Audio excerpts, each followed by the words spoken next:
Welcome back to Harville. Sarah Palin was everywhere this weekend. Here in D.C. and Washington, she spoke at the Gridiron Club Saturday night. On Sunday, she was in the key 2012 state of Iowa, signing books for people who lined up overnight to meet her, and apparently going to work. She's already working the Iowa caucus, it seems. And also, her former running mate, John McCain, praised her this weekend in glowing terms. Is she well positioned for 2012? USA Today's Susan Page was at the Gridiron Club on Saturday night, part of the team. And Politico's Jonathan Martin was at the Sioux City, Iowa bookstore. Well, I got to go to Sioux City because I have a theory that they have more votes in the Iowa caucus than the Capitol Hill. Yeah, well, let me ask you about when people you interviewed as a straight print reporter, yes, sir, the best there is, when you went out there and interviewed him, did they take her seriously as a presidential type? I'm not saying I'm going to vote for her. Did they see her in that league? Absolutely. I talked to a lot of voters in that line because there was a long line and there was plenty of time waiting. And almost to a person, they said that they would like to see her run for president and that they would not just vote for her, but would caucus for her, too. That's an important distinction because a lot of her supporters are not party regular types. They have not caucused in the past. So this would Were they all white people? Almost entirely. What do you mean almost? I saw one African American. Okay. Yeah. But it is a certain sort of, what do you call it, sociometric group.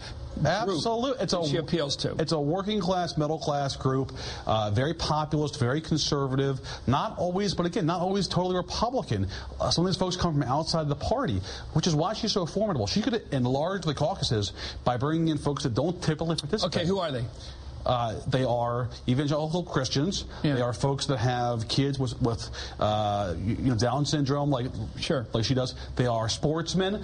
They are folks that are really ticked off at Washington, very, very angry. That sort of Tea Party crowd. That is her element. That's her demographic, and they feel very strongly about her, and they're willing to camp out overnight to see her in 10-degree weather. And then they're going to wait the next morning for 5 hours until she gets there. This is a dedicated crowd. Okay, here she is in this weekend just to show she can switch hit. Yeah. She was before your crowd, the more mature journalist in Washington. No, yeah, it takes a while to get in that club.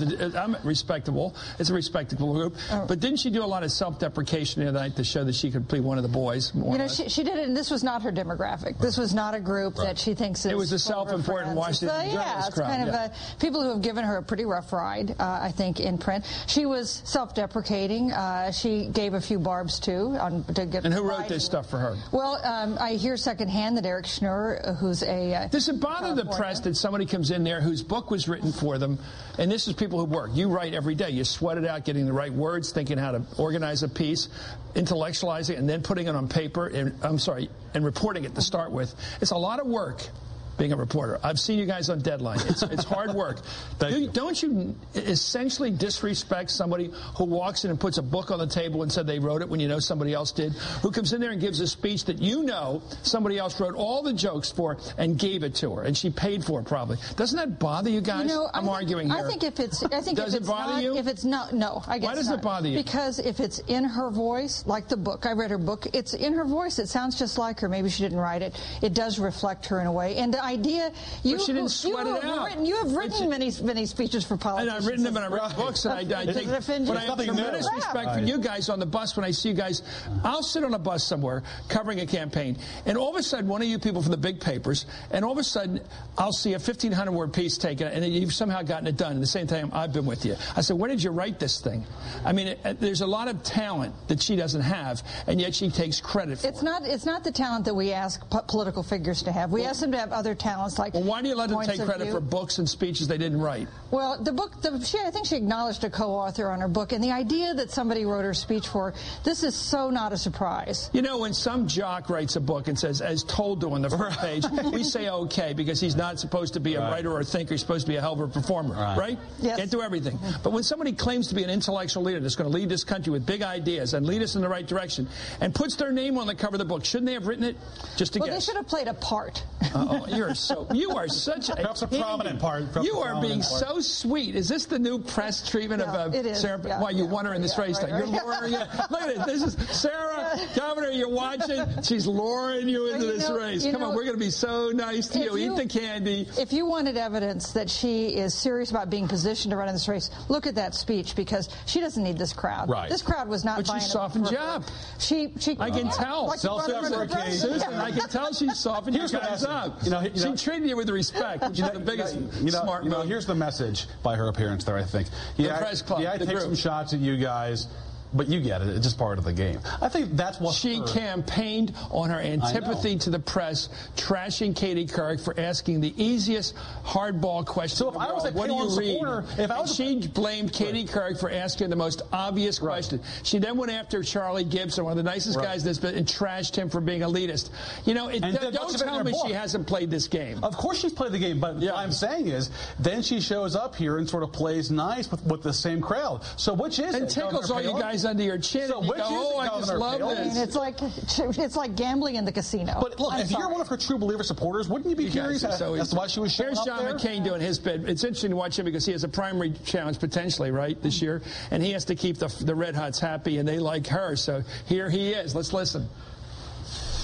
I think that Sarah Palin has earned herself a very big place in the Republican political scene. I am so proud of her and the work that she is doing. You thought her book was fair? Oh, sure. Yeah, I enjoyed her book. Because she kind of felt like she was thrown under the bus by the McCain campaign at some level. Listen, we have a wonderful relationship. Todd and Sarah and I just saw her recently. We need vigorous discussion and debate in the Republican Party. She's going to be a big part of that discussion and debate in the future. Wow. What degree of veracity would you give what he just said? 1 to 10. What John McCain didn't say right there was that the week that her book came out, he gave an interview to Reuters as Steve Holland, where he came out and defended Steve Schmidt and Nicole Wallace. Against her. The two campaign aides who she figures in that book as sort of being the source of some of the leaks and also sort of being against her. So if McCain did that, and he gave that interview to Steve Holland. It took George H. Walker Bush years to write in his diary he made the biggest mistake in his life, putting Dan Quayle on the ticket. And even then he put it and he wrote in his diary, I made the biggest mistake in my life, but I can't admit it. Is McCain in that situation, Susan? He can't admit he made a real snafu here. And why should he? I mean, they didn't win. It's not like he's living with her as vice president and the consequences of that. So why should he admit? But also, look at how he sort of responds to her, Chris, when he says, 3 times, I'm proud of her, right? It's sort of an odd thing to say about one politician of another, right? But she's a different generation. Well, sure, but they're both elected officials, and they were on a ticket together. Look, you guys, I find this to be an interesting Rorschach test of journalism tonight. The way in which you're just building her up. Anyway, you're not building her up. You're keeping her options open and keeping the doors open to access, which is very important in this business. And I completely understand. So cynical, Chris. So cynical. I understand. Susan Page is reading her latest book. I can't wait to read her next book. Anyway, thank you, Jonathan Martin.